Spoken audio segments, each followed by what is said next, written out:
Hello बच्चों, कैसे हैं आप लोग बेटा। Welcome back. आप अपने स्टडी डेस्टिनेशन बायोनिकी पर आ गए हैं। तो आज का टॉपिक है बच्चों रिफ्लेक्स एक्शन। और बेटा इस टॉपिक को हम दो पार्ट में डिस्कस करेंगे फॉर योर बेटर अंडरस्टैंडिंग। देखिए, एक होगा रिफ्लेक्स आर्क और दूसरे हम बात करेंगे रिफ्लेक्स एक्शन की। तो आर्क में और एक्शन में क्या बेसिक डिफरेंस है, ठीक है ना। जो पाथवे है बच्चों पूरे का पूरा, वो तो क्या कहलाता है, रिफ्लेक्स आर्क। और जो मैकेनिज्म है उसको हम क्या कहते हैं, रिफ्लेक्स एक्शन। तो दोनों का बेसिक डिफरेंस आपको समझ में आ गया कि जो पाथवे है वो तो क्या है, रिफ्लेक्स आर्क है, और जो मैकेनिज्म है उसको हम क्या कहते हैं, रिफ्लेक्स एक्शन।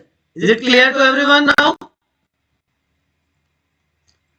तो देखिए, ये वर्ड से आप फेमिलियर है, stimulus. Any change in external environment of an organism, चाहे वो किसी भी फॉर्म में है, वो लाइट की फॉर्म में है, हीट की फॉर्म में है, राइट, वो क्या कहलाएगा, स्टिमुलस। अब हमने किसी गर्म चीज पे, गर्म कैंडल पे अपना हाथ रख दिया, गर्म पैन पे, गर्म कैंडल पे हाथ रख दिया तो पेन फील होता है, ठीक। अब हमारे बॉडी में, हमारे स्किन पे क्या है, रिसेप्टर्स प्रेजेंट है, ठीक है। वो रिसेप्टर क्या करेंगे, उस पेन की फीलिंग को, उस स्टिमुलस के जो चेंजेस हैं उसको लेके जाएंगे कहां पे, स्पाइनल कोड या ब्रेन तक। एक और इंपॉर्टेंट चीज यहां पे बता दूं आपको बेटा कि रिफ्लेक्स एक्शन में ब्रेन और स्पाइनल कोड इन्वॉल्व है, but cerebrum is not directly involve. ये आपको याद रखना है। जो थिंकिंग सेंटर है हमारे ब्रेन का, कंट्रोल सेंटर है हमारे ब्रेन का, वो डायरेक्टली इन्वॉल्व नहीं होता। तो सेंस ऑर्गन से और सेंट्रल नर्वस सिस्टम की तरफ कौन लेके आया इंफॉर्मेशन को, सेंसरी न्यूरॉन। अब ब्रेन, स्पाइनल कोड उसको इंटरप्रेट करेंगे, जो भी इंफॉर्मेशन होगी वो रिले न्यूरॉन की हेल्प से पास हो जाएगी, किसको, अब मोटर न्यूरॉन को। अब मोटर न्यूरॉन इंफॉर्मेशन को लेके इफेक्टर ऑर्गन तक आएगा। इफेक्टर क्या होगा, हमारे हाथ की मसल, हमारे पैर की मसल इफेक्टर का काम करेंगी। और अब इफेक्टर को क्या इंस्ट्रक्शन मिलेगी कि भाई अगर पेन फील हो रहा है, हमें हीट फील हो रही है, तो हमें क्या करना पड़ेगा, हमें रेस्पॉन्स देना पड़ेगा, हमारे मसल को रेस्पॉन्स देना पड़ेगा। मसल कॉन्ट्रैक्ट करके हम अपना हाथ, अपना पैर वहां से हटा लेंगे। तो ये क्या हो गया, जब तक हमने हाथ रेस्पॉन्स नहीं दिया, जब तक हाथ नहीं हटाया, तब तक वो आर्क है। और जब हमने हाथ हटा लिया, एक्शन हो गया, तो रिफ्लेक्स एक्शन हो गया, मैकेनिज्म कंप्लीट हो गया। Is it clear to everyone. देखिए एनसीईआरटी का जो डायग्राम है वो आपको दिखा देता हूं। रिसेप्टर प्रेजेंट है स्किन में, ठीक है। हमने गर्म पैन को टच किया तो सेंसरी न्यूरॉन इंफॉर्मेशन लेके कहां चले गए, स्पाइनल कोड के पास।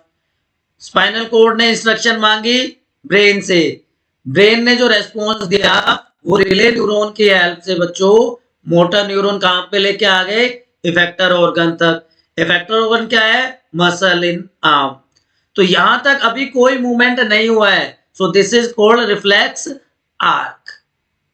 स्टेप वाइज आपको एक बार फिर से बता देता हूं कि जो पाथवे है जिसके थ्रू नर्व इंपल्स ट्रेवल करते हैं ड्यूरिंग रिफ्लेक्स एक्शन, वो क्या कहलाता है, रिफ्लेक्स आर्क।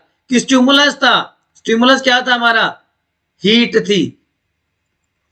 रिसेप्टर क्या था हमारा, सेंस ऑर्गन था हमारा, ठीक। उसके बाद सेंसरी न्यूरॉन इंफॉर्मेशन कहां पे लेके गए, स्पाइनल कोड के पास। स्पाइनल कोड ने ब्रेन को मैसेज कन्वे किया, वहां से जो इंफॉर्मेशन आई वो रिले न्यूरॉन के हेल्प से इफेक्टर ऑर्गन तक चलेगी। इफेक्टर ऑर्गन क्या है, हमारा मसल है, हैंड या लेग की मसल, जहां पे भी हम पेन फील कर रहे हैं, हीट फील कर रहे हैं। तो यहां तक का जो पाथवे है ये सारा, वो क्या कहलाएगा, रिफ्लेक्स आर्क। और जैसे ही हमारी मसल कॉन्ट्रैक्ट करेगी और हम अपना हाथ या पैर वहां से हटा लेंगे, तो हो जाएगा response and then it is known as reflex action. Is it clear बच्चा बाटी? अब बात समझ में आ गई? तो reflex arc is the pathway and reflex action, अब आपको पता चल गया कि ऑटोमेटिक रेस्पॉन्स है। अगर आपको सिंगल लाइन डेफिनेशन पूछी जाए what is reflex action, sudden, voluntary, voluntary है कि involuntary, involuntary response to an external stimulus is known as reflex action. तो यहां तक का हमने पढ़ लिया था कि स्टिमुलस आया, हमारी बॉडी के जो रिसेप्टर ऑर्गन्स हैं, सेंस ऑर्गन्स का, सेंस ऑर्गन रिसेप्टर का काम करेंगे। सेंसरी न्यूरॉन वो इंफॉर्मेशन लेके सेंट्रल नर्वस सिस्टम के पार्ट स्पाइनल कोड तक जाएगी। स्पाइनल कोड ब्रेन को मैसेज कन्वे करेंगे और वो रिले न्यूरॉन के हेल्प से मोटर न्यूरॉन कैरी करेंगे इफेक्टर ऑर्गन तक, मसल तक, और जब रेस्पॉन्स हो जाएगा तो हो जाएगा रिफ्लेक्स एक्शन। में 4 से 5 बार बता चुका हूं। ठीक है बच्चों, आई थिंक रिफ्लेक्स आर्क और रिफ्लेक्स एक्शन का डिफरेंस आपको क्रिस्टल क्लियर हो गया होगा। बहुत इंपॉर्टेंट टॉपिक है, ठीक है ना।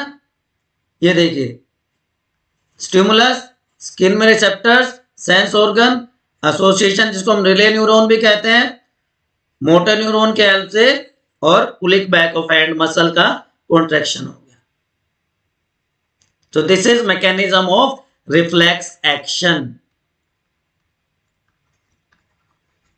कि जैसे ही मूवमेंट हो गया हमारा आर्क कंप्लीट हो गया, एक्शन हो गया। अगर मैकेनिज्म की बात करते हैं तो देखिए, जैसे ही मान लीजिए कोई पिन प्रिक करती है हमारी बॉडी के मसल्स को हाथ या पैर में, तो स्टिमुलस रिसीव होगा हमारे बॉडी में, और वो डेंड्राइट्स के थ्रू होता हुआ सेंसरी न्यूरॉन्स से कहाँ पहुंच जाएगा, हमारे स्पाइनल कोड में। स्पाइनल कोड क्या करता है, स्पाइनल कोड उस इम्पल्स को बच्चों मॉडिफाई करेगा, वो इंस्ट्रक्शन लेगा ब्रेन से कि व्हाट टू डू।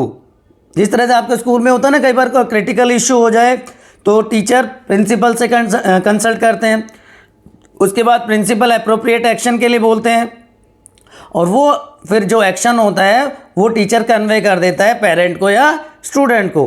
तो यहाँ पर भी उसी तरह का एक्शन होता है कि यहाँ पे जो ब्रेन की जो इन्फॉर्मेशन थी, जो इंस्ट्रक्शन थी, वो रिले न्यूरॉन के हेल्प से मोटर न्यूरॉन्स कैरी करते हैं हमारे बॉडी के इफेक्टर ऑर्गन्स तक, ठीक है ना। तो motor nerve fibres effector organ तक जाएंगे। इफेक्टर ऑर्गन क्या है, यहाँ पे मसल्स हैं, और जैसे ही मसल का मूवमेंट होगा हमारा एक्शन कंप्लीट हो जाता है। अब what is the difference between reflex action and walking. Reflex action बेटा इनवॉलेंट्री रेस्पॉन्स है, आपको पता है। रिफ्लेक्स एक्शन इनवॉलेंट्री है, जबकि वॉकिंग एक वॉलेंट्री का फंक्शन है, हमारे विल पावर के कंट्रोल में है। रिफ्लेक्स एक्शन में ब्रेन और स्पाइनल को डायरेक्टली इन्वॉल्व होते हैं, लेकिन सेरेब्रम इन्वॉल्व नहीं होता, जबकि वॉकिंग में हमारा सेंट्रल नर्वस सिस्टम पूरा का पूरा इन्वॉल्व होता है। और आपने प्रीवियसली पढ़ा है, हमने जब ब्रेन के पार्ट पढ़े थे, तो जो बॉडी का इक्विलिब्रियम है, जो पोस्चर है, वो मेंटेन करने में सेरेबेलम बहुत इंपॉर्टेंट रोल प्ले करता है। यस और no? So these are the basic differences between reflex action and walking. अब spinal cord again important part है हमारे सेंट्रल नर्वस सिस्टम का। ये भी 5 रीजन में डिवाइडेड होता है। 8 पेयर सर्वाइकल रीजन में, 5 लंबर में, 12 थोरेसिक में, 5 सैक्रल रीजन में, और 1 पेयर जो बच्चों कोकेजियल रीजन में प्रेजेंट होता है। So this is distribution of spinal nerves in our body. Cranial nerves के 12 पेयर्स होते हैं, स्पाइनल नर्व के 31 पेयर्स होते हैं। Still if you are having any doubt you can ask in comment section. बच्चों, इसके बाद हम बात करने वाले हैं हार्मोनल रेगुलेशन की। कंट्रोल और कोऑर्डिनेशन में हम एंडोक्राइन सिस्टम की बात करेंगे।